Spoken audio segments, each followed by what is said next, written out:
and it was really cool because it's close to Massachusetts and a lot of, but I don't think there's enough conversation, and Manchester Proud is doing a pretty good job about retaining young people and making sure our school systems are in good shape, but I don't think there's enough conversation for like younger people.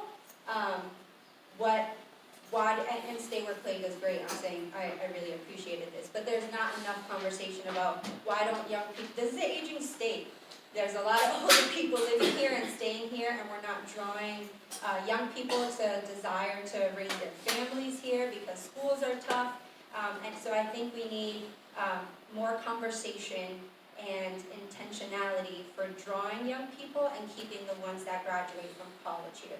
Because they end up moving into their parents' house, and then they're like, peace out, I can't wait to get out of here because I'm not going to be able to find an affordable place to live.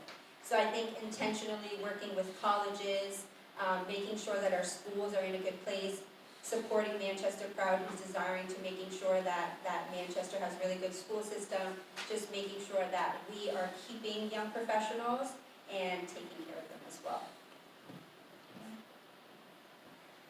If I had a magic wand, I like the basic income idea, and I would just couple that with maybe us, I think you mentioned the 30% of people's income, if maybe there could be some sort of law or regulations where people can't be charged more than 30% or 25% of their income. That could be an initiative for next year.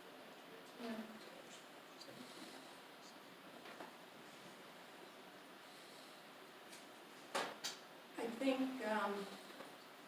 there needs to be a mechanism for increasing the housing supply in a manner in which a certain percentage of the units that the rents are kept very low. And for the city to provide property tax incentives for those owners of rental housing who are reaching the lower income members of the population. I think, and then a third piece that in terms of development that I would like to see is some old-fashioned rooming houses that are like boarding houses, in which there is the opportunity for shared meals and a more family-like environment that creates a good living space for folks who don't have a whole lot of resources themselves, but in a setting like that can establish some positive relationships. Magic wand, 4,000 new units of housing in Manchester. Again, about 1,000 regular and 3,000 affordable at various levels. All right, so we can take some comments and questions from the audience now. I have a question about the Humble Home. Sure. Could you explain what that is? Sure, so we're a 24-week transitional living program. There's 3 levels that people work through. For the first 4 weeks, it's initiate, adept, and then master level. Initiate levels, 4 weeks, they have to do 10 hours worth of recovery to get that 20%. Then it's 8 weeks, adept level, they have to do 8 hours worth of recovery for that. And then master level is 12 weeks of 5 hours a week to earn their 20% reduction. They can stay on up to 2 years after that. It is we call it a safe, self-actualizing family environment. So people are held accountable. If people do have a slip up, we have what's called a second chance opportunity, where I'm willing to work with them. I put them on a second chance for 2 weeks. Their fees go up to $250. They can still earn the 20% down to $200. And I just keep a closer eye on them. And as long as they can make it through without another slip up, they can stay and continue on in the program. So let me ask you this, is this home, is it a home? So yeah, it's a split, it's a 2-family home. I have a girls' unit downstairs, so I rent 2 different apartments, the downstairs and the upstairs. upstairs. There's women downstairs and men upstairs. I live upstairs with the men. Is this a certified home? I mean, is it legally, is it? It's legal, certified? yeah, I've been on for 2 years. They say there's a voluntary state registration that they recently started, but it's not necessarily voluntary, it's mandatory if you want to get any state or federal scholarship funding. But I, on principle, don't want to do that. I want people to be able to pay their own way. They're not ready to be in my house. We're self-empowering. People need to be able to work and take care of themselves and not have, we don't have a buddy system or sponsorship. I'm not here to babysit people. You know, I do coach people on life skills and how to, move forward. But, yeah, does that answer your question? Yeah, there's still a lot of other questions that I can talk to later. Any other audience questions? There's so many good-sized businesses just right down by the canal, like Texas Instruments, Becca, Oracle. What are they, does anyone know their stance on all this and their involvement? I mean, just like the hospital idea. I mean, they have employees, I mean, and I they hire imagine. students that want to work there, graduating They students. have to work in the city with all the, the crisis in the middle of it. So what's happening, why is it? Will Stewart might actually know the answer to this question, but I'm also assuming that the luxury apartments going, on Elm Street are all for those employees, so it's not affordable housing, these are like really expensive apartments in these luxury buildings, for those employees. Did you wanna jump in on that, or? Sorry, could you repeat the question again? Just like with the businesses like Oracle and all these bigger, like tech businesses and such in the mill buildings, what is their stance on this, like what kind of housing, are their employees living in? They can afford housing, they're making a lot of money. Exactly. They can move to Bedford to move. I recently heard that BAE in Nashua is actually offering some like subsidies possibly for their employees who are looking for housing. I don't know if that's gonna come true or not, but I know in California, employees like Google do it all the time, employers like Google do it all the time. And I recently heard BAE may be doing it in Nashua because, believe it or not, the vacancy rate in Nashua is a tiny bit even lower and the average rents are a tiny bit even higher. Yeah. But I mean, it goes, what you're saying about neighborhoods and wanting to create safe neighborhoods, all they have to do is walk a block away from their apartment and they don't feel safe. So how would they want to stay? The businesses need to realize the long-term effect of this housing crisis on their own employees, right? So that's the bigger question, but I don't know if anyone is really addressing.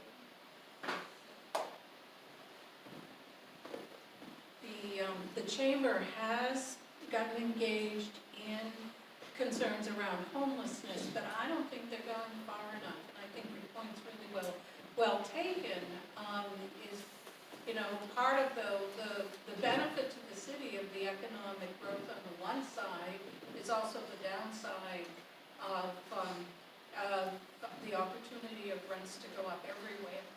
I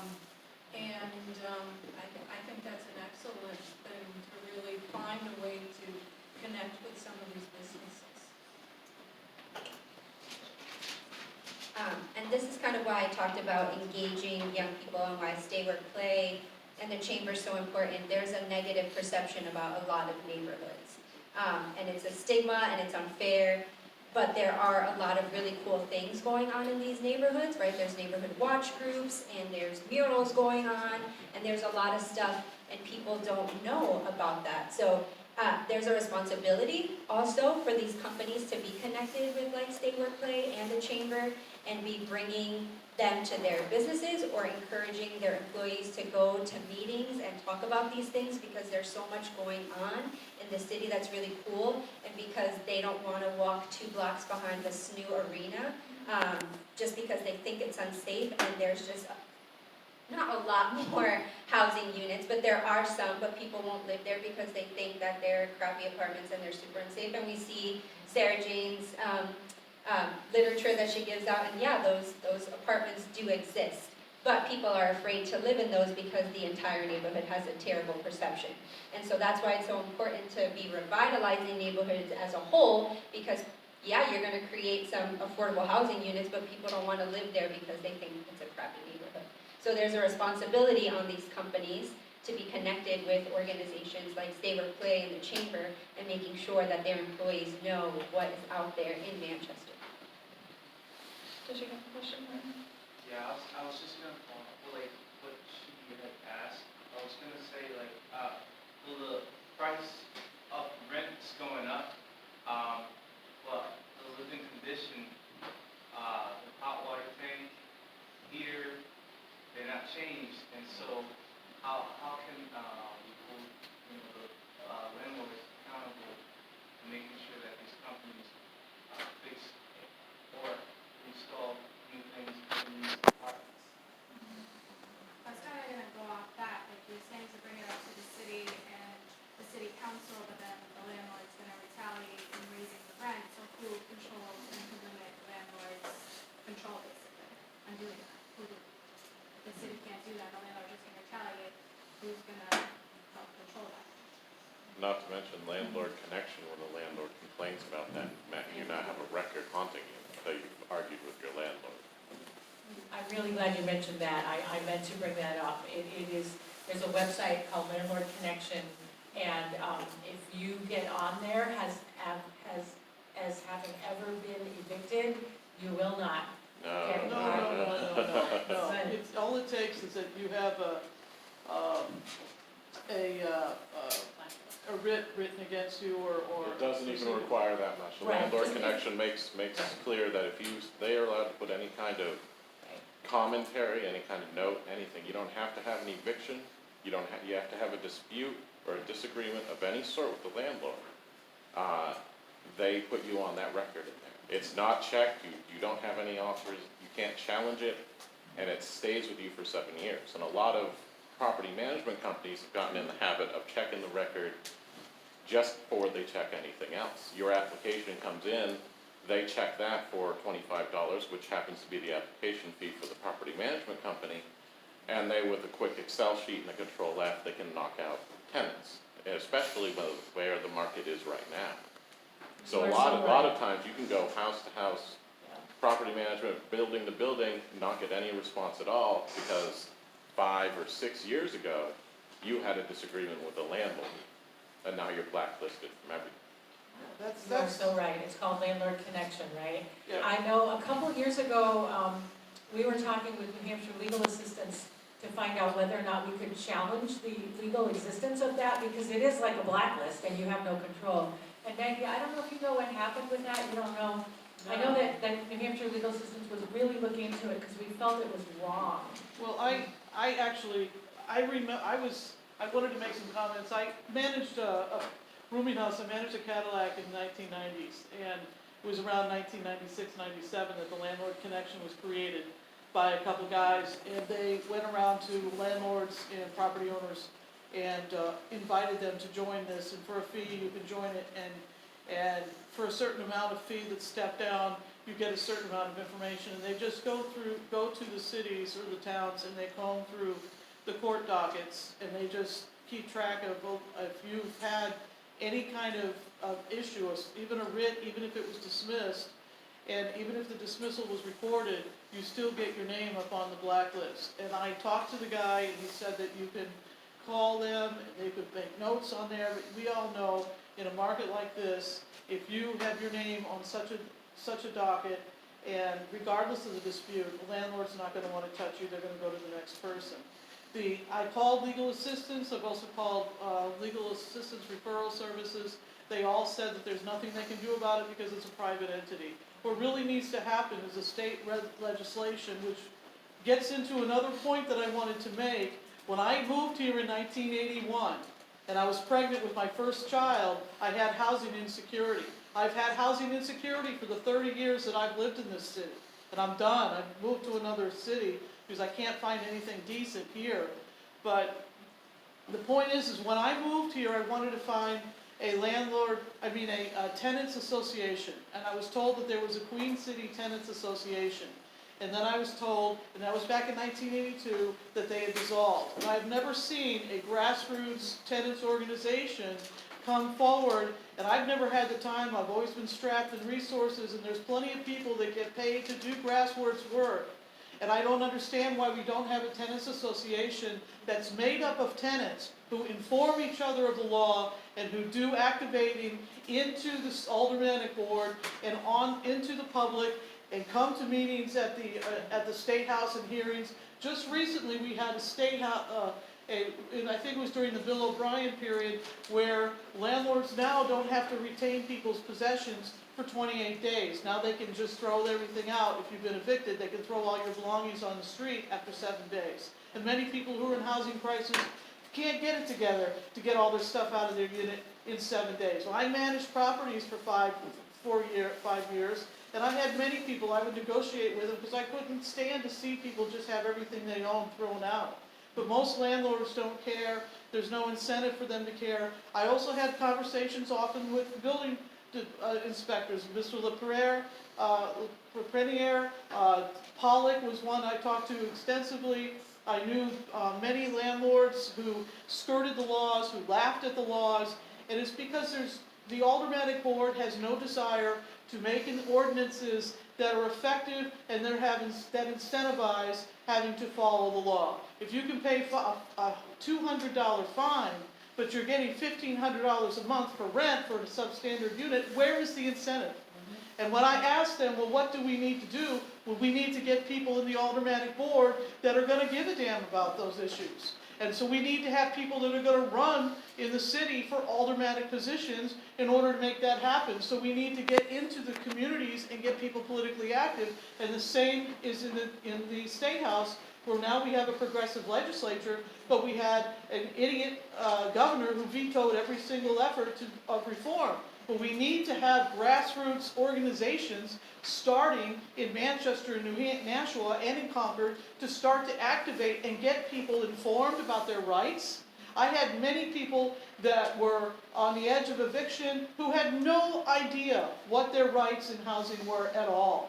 None, had no way to reach out, had no knowledge of city welfare, had no knowledge, and now, of course, with the political situation on the federal level and on the carelessness in the state level, we now have a Section 8 waiting list that's as much as 8 years. That's ridiculous. Your child could go from infancy or preschool all the way up into junior high school in that time. Yeah, You know, that's just my piece. This has been going on for 30 years. We got to do something. Yeah, for You sure. know? Thank you for More sharing. than It's a really talking about important perspective. I think you bring up a really good point is, like, we do need to be doing grassroots work as a community to inform people on their tenant rights and hold each other up and give each other the support, because when you're getting evicted, if you don't have everything, like, if you don't have a support system and that knowledge right off the bat, you're not gonna have the time to do the research to protect yourself in these situations. And that's definitely what our group, like Progressive Manchester, is going to start attempting to do. This is kind of our first step into getting more involved in housing in the city, getting more involved with our municipal government. All of us rent or live here in the city. And GSOP has also done a lot of work with tenants' rights. Yeah, we've definitely had tenants' rights sessions all over the city, and I have to tell you the truth, publicize them all over the city, and usually people don't show up. You have to But have, we've you've got been to publicizing Never them heard all of over the You've got to city. develop a grassroots organization, I'm sorry, Yeah. you've got to develop Yeah, a no, I grassroots know, that's I know. run by the people, so Yeah. they take ownership of it. That's a whole different ball of wax than imposing your view, or your world onto someone else's view. Let them be empowered to take that in their own I think hands. that's what GSOP and RAD both do, is try to let the leadership come from the people. Yeah. I've been And watching we for do 30 have, years, we so have I a just tenant use that. association in the Elmwood Gardens housing development, which has proven exactly your point. It's run by the tenants, and they have taken the power so that the housing authority can no longer push them around. And it's very effective, and we need that for the whole city. That is absolutely true. Yeah, it's just hard, really deep work that takes time to build. And like I said, I've been a tenant here in Manchester for several years, and I've had my own housing crises because of that.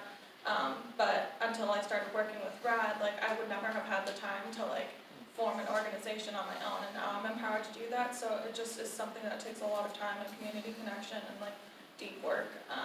But GSLP and RAD are definitely working on that here in Manchester. Yeah, I have a question.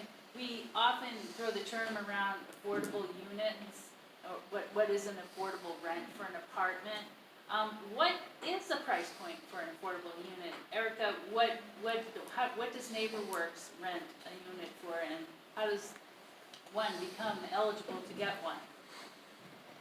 So it's definitely by region, but for the most part, across the board, you have to qualify, you have to be at 50 to 60% of the area median income.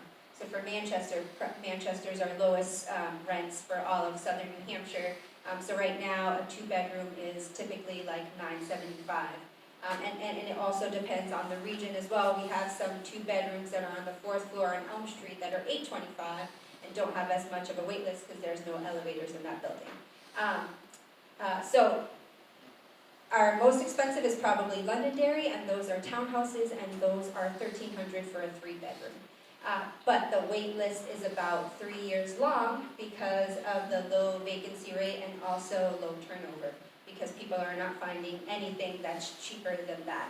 And that, I'm not saying this to pat us on the back because I'm so great, because we're so great, but we're good landlords because we care about the quality of life of people, right? So we have people that work specifically. I think Will Stewart was the first tenant service coordinator at NeighborWorks Southern New Hampshire, and it's specifically to make sure that we don't have cyclical poverty with our tenants that live in our apartments, that they don't stay in the mindset of, hey, I mean, for a family of 4, right, the area median income is like $52,000, or I think it's $52,000 right now. So it's not very much money for a family of 4. So we just want to make sure as people come into our apartments that they don't stay in that cyclical poverty mindset, and they're really trying to improve their overall quality of life. So people like our tenant service coordinators are making sure people are connected and have access to, although we do have heat and hot water included, which is another bonus, because people don't have to worry about that. A bunch of service for Southern New Hampshire, whatever's going on in the city, making sure that people are connected to that as well. So that's why there's such a wait list, because not only do we have affordable rental units, but we also have access to services and people specifically to do that. Did I answer the question? Yeah. Maybe one more question from the audience. I have a question, but I am a state representative. I represent the west side of Manchester. My name is Jane O'Leary. And the governor, our governor, just announced that he has formed he has a housing initiative. And I won't, get into, what he's talking about, but what he wants to do with this initiative. But I think every one of you in this room should write the governor and talk to him about, just write to him about this meeting and how there is no housing and there's, homelessness, and because this is probably just going to be another initiative that they're going to meet, they're going to talk, and nothing's going to happen. So you need to contact your state rep and also the governor to let them know the situation that Manchester is in. And there is a few other state reps that are initiating some bills regarding, housing, affordable housing. Because workforce housing, a lot of developers receive workforce housing money, and it's not, the workforce is not affordable for a lot of people. Something Rights and Democracy specifically does is track the legislative session, and a lot of our work is around when bills are passing through the House. So if you want to stay in touch with us on that, just fill in the sign-up sheet, and we always are sending out actions, what's going on, what we're tracking this year. But I want the guy in blue plaid shirt had a question. Sure. Actually, it ties into that. I was wondering if any of your organizations right now are lobbying for specific legislation in Concord, given that we do have a Democratic majority in the House and Senate. And even though the governor has obviously been resistant to anything passed by the Democratic bodies, 2020 is coming, and I wonder what legislation we should be on the lookout for to support. I have 2 bill numbers here. So, what they are,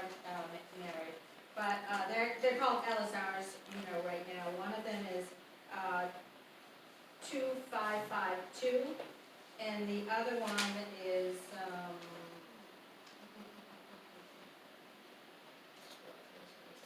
I think that's the big one, right there. House or Senate bill? Legislative Oh, services. Senate, well, there is I'm a member of a committee that's studying, barriers to increase land development in New Hampshire, which really, ties into, building, housing that is, affordable. There's so much information out there. But, that bill right there is the key one, to follow. And it will probably be, if you go to the website, the New Hampshire State, website, general court website, it's pretty easy to, follow. What's the title? Megan? Yeah, I'd love to speak to two legislative opportunities in Congress. One is that Representative Casey Connolly, a Democrat from Dover, is going to have a bill in 2020 that will require a certain period of notification before a landlord can raise the rent higher than a certain percent. So that could be very helpful in helping people to prepare for the increase and to prevent evictions by rents going up after just a 30-day notice. The other important thing to think about is the state budget. So this year, led by Housing Action New Hampshire and a lot of their 80 partner organizations, we have $10 million in the state's affordable housing fund, which will be funds, it's not a lot of money in the scheme of things, but it's funds that will flow to developers to build units that reach a certain affordability. Now, compared to Maine, which has $50 million in there annually in their affordable housing fund, these are small potatoes, but it's a significant step forward for New Hampshire because in the previous budget, there was only $800,000 dedicated to our affordable housing fund, and now we have a dedicated source from a real estate transfer tax. So significant steps have been made, and we need to keep pushing for more investments in development subsidy and rental subsidy. So a big one that we pushed this past year and did pass, but the governor vetoed it, is a bill to raise the minimum wage. Because you can't have both. You can't have $7.25 minimum wage and, $1,400 for your apartment. So that's a big one. The housing trust fund is also a big one, and I love the idea of the landlord having to give notice before they raise the rent. For the housing trust fund, I'll just say that $10 million. We recently met with a developer in Nashville about trying to get more affordable housing in Nashville. He said it costs $185,000 to build one apartment in a 50-apartment building. So if you do the math, $10 million would be like 20 apartments or something. So we need a lot more affordable housing. But the governor's task force is doing a study. And one thing they could do is they could recommend a state law that allows towns to do inclusionary zoning. So then it's not Hampshire, the city of Hampshire to pass a law that every new development has to do 20% affordable housing. So that would be really helpful.